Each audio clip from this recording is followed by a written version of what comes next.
1983, the city had been rocked by a series of horrific murders on the Hampstead Heath, a large rambling park in the suburbs of London, and noted as a rendezvous for young lovers. It was here that the elusive murderer, knife in hand, would want to roam at night time, searching for his prey. All the victims were young women, and despite the frantic efforts of the police, each murder seemed to be as baffling as the one that preceded it. Finally, of course as usual, Scotland Yard came to Sherlock Holmes for help. It seems almost like yesterday Inspector Lestrade stood in our Baker Street rooms, begging Holmes to handle the case.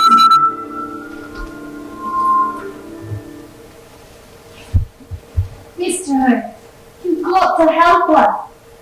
Don't mind telling me the yard's committed to road. I sympathize with you, Lestrade, but I don't see that there's much that I can do. Only the police can handle the widespread detail necessary to this case. The private detective is helpless. Yes, perhaps if you had come to Holmes in the first place, Lestrade, he might have helped you. But the murderer hasn't finished yet. More killings if you don't catch him, you mark my words. Mr. Holmes, please help us, won't you? Before I commit myself, Lestrade, give me the exact chronology of events, will you? All my information on the murders has been derived from the London newspapers, notoriously inaccurate in matters of fact. I can give you all the details, sir. I've been on the case from the beginning. All murders have taken place on Hampstead Heath at night time, and all the victims have been young women.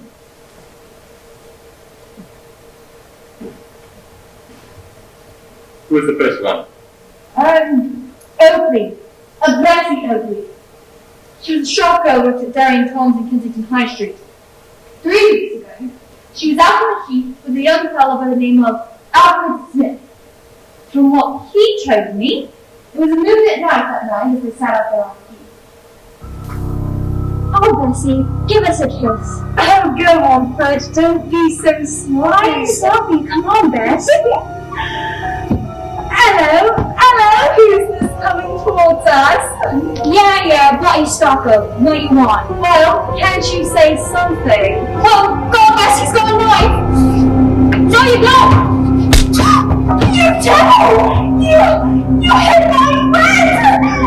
Oh, don't come near me! Don't come near me! Ah!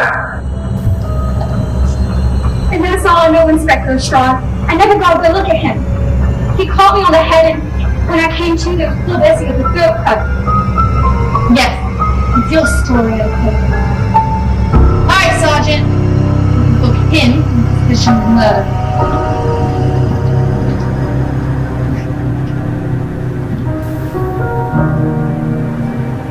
Sir George, we shouldn't be talking on the heath. Didn't you hear about the murder here 2 days ago? It's a quarrel thing. I take it out on mind. Talk about murders. Let's talk about us, Violet darling. It seems to me we should talk about your wife. My wife doesn't mean anything to you, Violet. If I could get a divorce. Shh! There's someone behind that tree. She's coming towards us. Who are you, sir? And what are you? Don't come near me! Don't!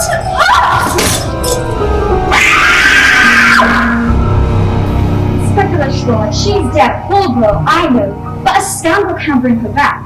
If there's any way to keep my name out of the papers, I'm afraid you'll have to take chances, Sir George. Oh, and Sergeant? Yes, Inspector? Yes. You turn that boy loose with half a question. The man who did this is obviously the same killer. But you're going to hear a lot more from him. Night edition, evening paper, Hampstead Heath murderer sex for big time! 9 girls murdered on the Hampstead Heath! Night edition, evening paper here!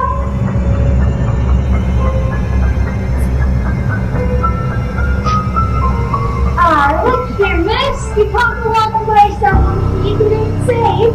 I'm going to be concentrated, but I'm not frightened. I want to be by myself. I want to think.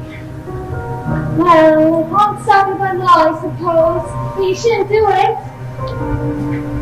I don't know how to handle small young things, and that's a cross.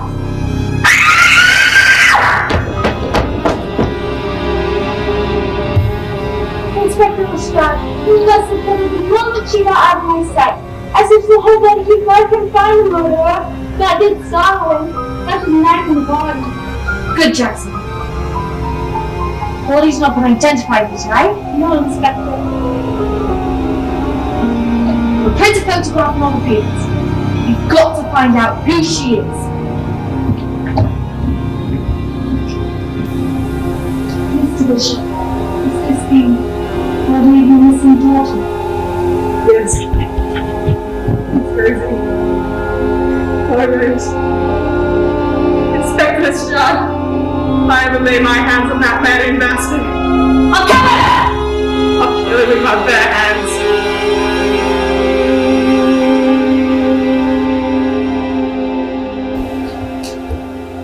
Their story, Mr. Rose.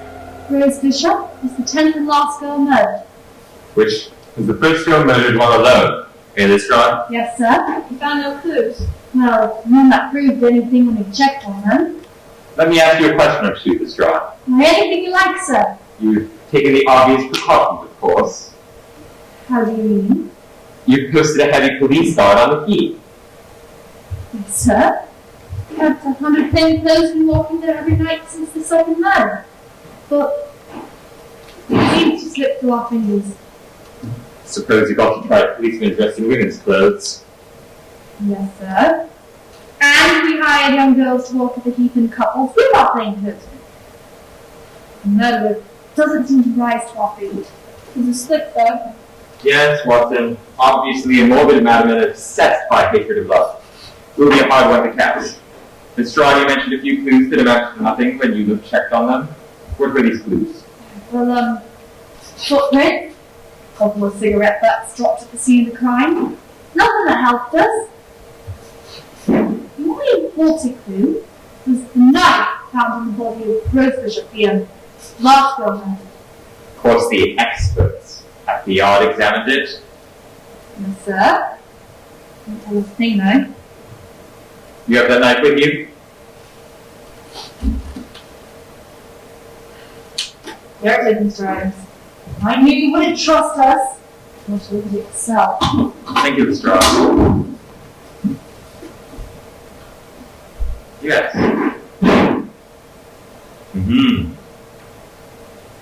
Interesting. What is it, Mom? This knife is a collector's item. It's at least 100 years old, I should say. May keep it overnight, Lestrade, to conduct a few experiments of my own. Why, of course you can, sir. So you're going to take on the case, Holmes? Let us say I'll take it under advisement. I'll do my best, Lestrade. I'll do my best. Thank you, sir. If any further developments occur, please communicate with me at once, will you? Yes, sir. In the meanwhile, I'll smoke a few pipes on the problem. But I promise nothing, my dear friend. I promise absolutely nothing.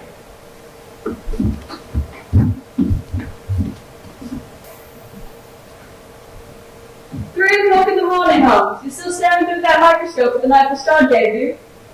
Yes, that's true. I must be a very dull companion. Why haven't you gone to bed? Ah, because I'm afraid I may miss something. Tell me, have you discovered anything? Yes, I think so. Oh, what? The handle of this knife is corrugated. On the underside, I observed a slight diffusion in the markings. Under the penetrating eye of the microscope, I detected a minute deposit which had caused the diffusions.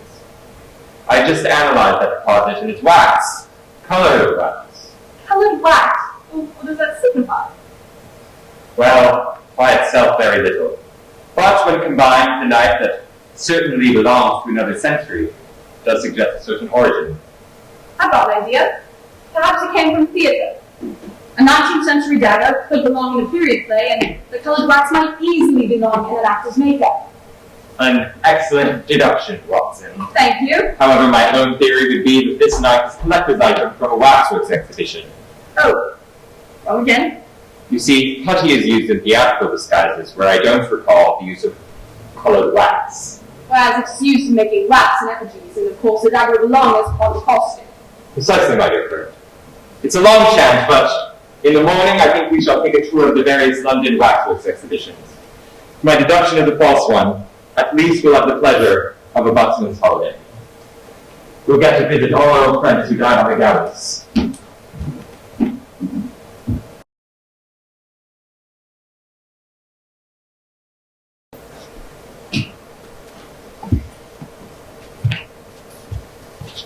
Getting tired, old chap. I must say I'm a bit weary. This is the 4th waxworks exhibition we've been to. The 4th and the last. If we fail to find any clues at Ovex's museum, we shall return to Baker Street. Oh, thank heavens, this is our last stop. I'm so weary from staring at waxworks all day that they're starting to look like human beings to me. Did you, happen to notice me asking directions from the wax policeman at the entrance door just now? Yes. I'm sure many have been deceived in the same way. Ah, here we are. Monsieur Beck doesn't believe in an understatement, does he? Good gracious me. The Chamber of Horrors. Come in and see the pageant of murder. All the greatest killers of history reimagined doing their famous crimes. We should feel thoroughly at home here.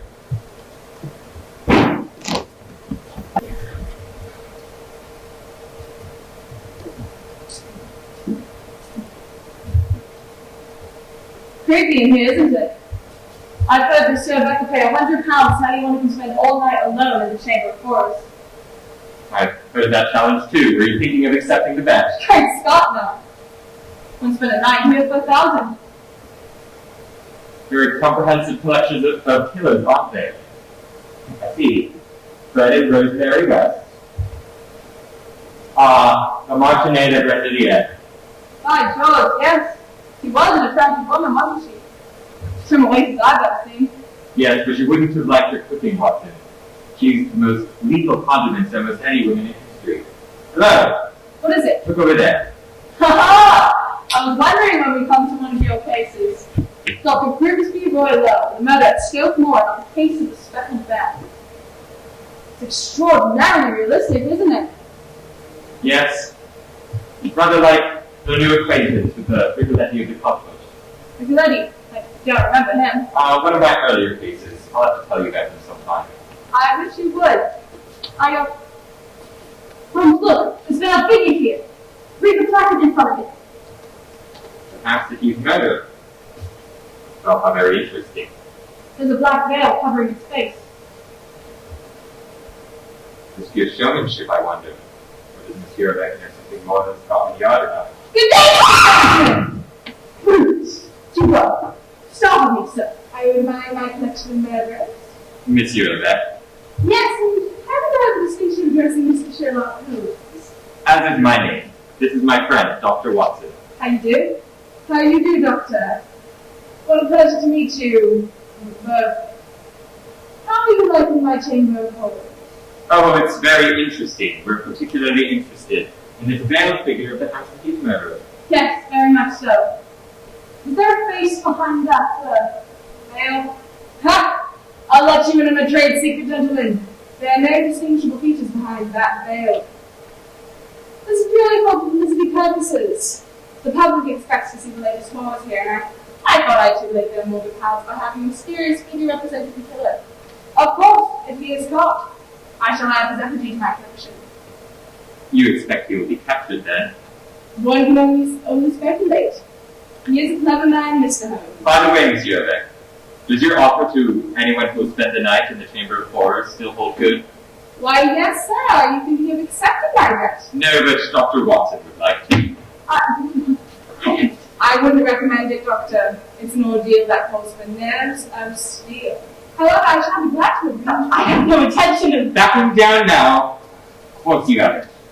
What time should my friend return? About 11:30 tonight. I'll be waiting for him to come in. Splendid. Come on, Watson. Holmes, I took... Good day, Monsieur Levesque. Good day, gentlemen. And I'll see you tonight, Doctor.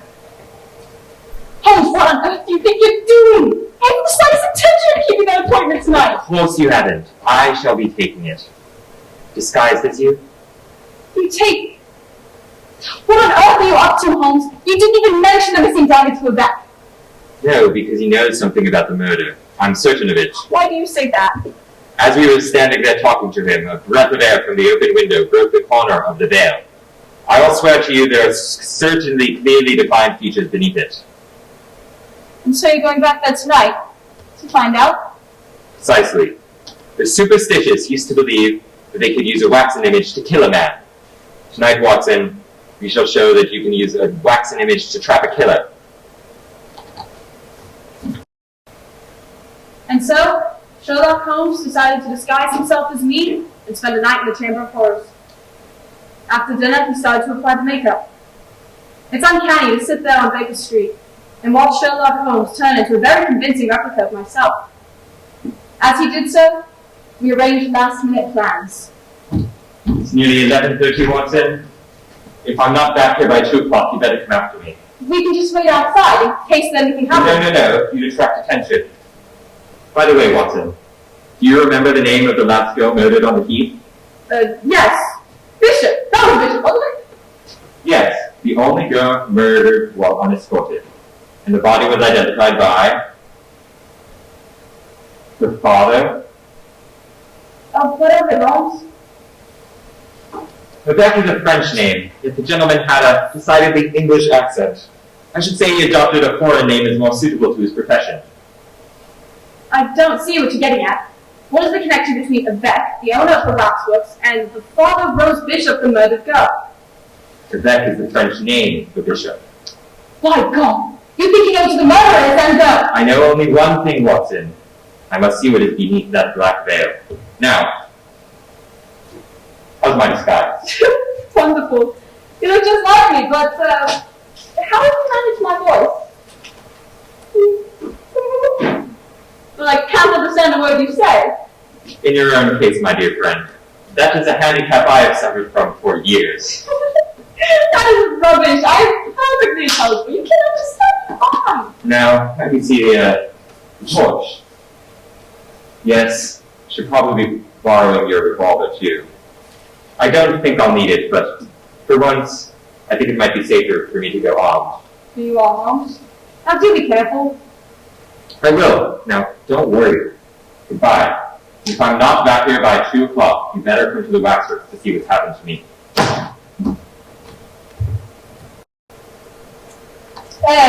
Dr. Watson, you don't mind if I search you? No torch, please. The moon will give you all the illumination that you need. Dear me! A revolver in your pocket! I'm afraid I can't allow that. Once a young man who unwisely accepted my bet left bullet holes in some of my finest waxworks before he finally went raving mad. Don't be frightened, Dr. Watson. Many of the waxwork murderers here are friends of yours. They'll be good company. I shall come and release you at 8 o'clock in the morning. Would you care to go inside? I've sealed the windows with stringy wax. I shall seal the door behind me as I leave. Come with you? Yes. Midnight. The bed is on, Doctor. You still wish to go through with it? I suppose so. Well, then I'll be taking my leave. Good night, Doctor. Good night. Pleasant dreams. Pleasant dreams. Oh.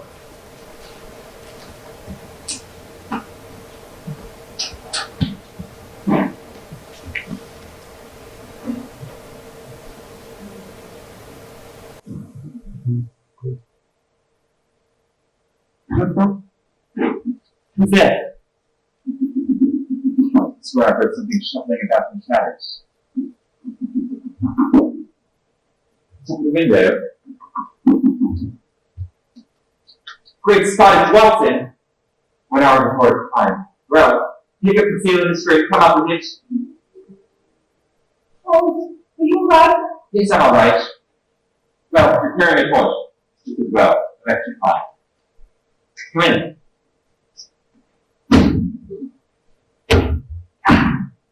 Shh. There we are. Well, which made you decide to come here so early? After you left, the sheriff came by Baker Street and told me that there had been another murder on a heath at 11 o'clock. Another murder? Hey. Yeah, I started to worry about my house. I had a suspicion of impending danger, and I decided I should come down here and find out. You're not angry with me? Of course not. I'm glad for your company, and I appreciate your concern. Have you looked under the veil of the wax figure of the Hampstead Heath murderer yet? No, I was just about to. Your photo proves most useful. Then what have you been doing this whole time? Just nothing? wanted to give the deck the impression I was here for the night. Besides, I wanted to do some serious thinking. I smoked 2 pipes on the problem, and I'm willing to swear you'll know the face you see when I lift the veil for the wax dummy. You didn't think that? Now, this is what's fire. I lift the veil and who do we see? Good Lord! It's a waxwork figure of Beck himself! Precisely. An unparalleled example of the self-betrayal inherent in criminal egotism. Rebecca couldn't resist the chance. The waxwork is moving! Yes, gentlemen! Which is more than even you will be in a few moments. You snuck in through a secret door, I suppose. Yes, since you displayed such a flattering interest in the Hampstead Heath murder, I suppose, I thought I'd remove the figure here in person. Holmes? Holmes, he's got a revolver. Oh, dear me. Not a revolver, Doctor. A knife. What would the Hampstead Heath murderer want to have done? I feel so much more at home. With a knife. There are 2 of us, Rebecca. Remember that. And both unarmed. Which one of you members wants to back first? Work together. What this?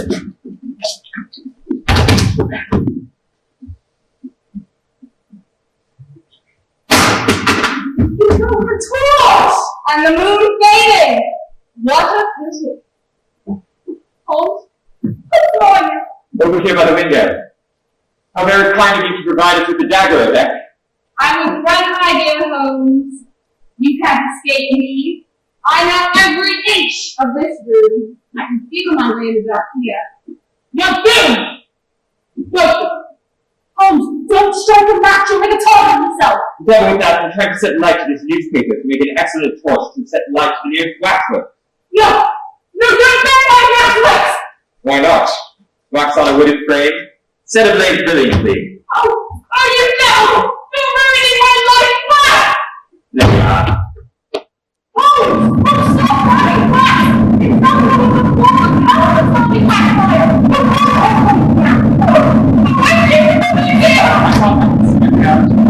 I'm gonna get Watson.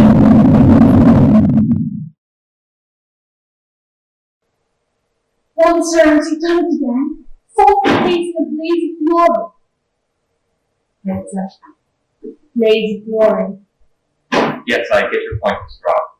Big one. Is that the morning paper you brought with you, Mr. Rob? Yes, it is, Doctor. You want me to read you the headline? Yes, please do. Hampstead murderer caught in fire at destroyed waxwork exhibition. You know, Mr. Evans, the other doctor also left you got burned to death. Not to mention the chance you ran of having a throat cut by a maniac. Yes, we were very fortunate that police and firemen were on scene as quick as they were. Rebecca had the strength of 10 men. Yes, the strength of a madman. I never stand trial, of course. No, Doctor. I'll let up in the asylum when he belongs. Mr. What made you suspect that? It was you who gave me the first clue to begin with. You see, you told me that all the murdered girls were with men when they were attacked. All of them save one, Rose Fisher. If Rebecca were venting a hatred of love, then you would have had to been someone very close to Rose Fisher. That point alone, which I was shockingly slow in observing, should have told us to focus our attention on the father of Mr. Bishop, alias Rebecca. There is certainly right, Mr. Evans. Should have heard his baby talk to the best. School's daughter was ruined and killed her. Well, the waxwork figure of the killer, the one with the veil over his face? The features underneath were those of Rebecca himself, aren't they? Yes, I'm certain of it. You see, Rebecca had 2 great crimes. The first is natural pride as a fine craftsman in wax. The second is perverted pride as a prominent, successful killer. These 2 prides combined to disgrace the mind that he should make a waxwork figure of himself and arrange it for the other great killers of history. But he was cunning enough to protect himself by placing a veil over the face. Yes, and when we showed up to his museum and we accepted the wager, he undoubtedly became suspicious and opted to remove the figure and appear in person with every intention of killing us both. Yes, we were very lucky, my dear friend. And if you ask me, Mr. Holmes, you're very smart. Yes, I quite agree with Straw. I think you handled the case brilliantly. No. I've been very sluggish. I solved my circumstance and melodrama, which should have been a purely intellectual case. Now I'm not pleased with myself. Distraught, I hope my name is not mentioned in the newspaper report. No, it isn't, sir. Excellent. I want no credit in this case. Oh, you mean to say that you're going to let Scotland Yard give the praise for catching him, Holmes? Why not? Well, that's very gracious of you, Mr. Webb. Certainly make things easier for me. Yes. They certainly will. Holmes, I can't see why you reproach yourself. Because, my dear friend, like the Hampstead murderer, I too have my pride as a craftsman. This case had a clearly defined caption and I was unable to recognize it. If you should have a chance to chronicle this story, which I would prefer that you did, may I suggest that you entitle it The Education of an Idiot? Oh, come on now, Holmes. Education of an idiot? That's absurd. Yes, I know. I suppose if you were to write a story, you would entitle it The Strange Case of the Murder in Wax.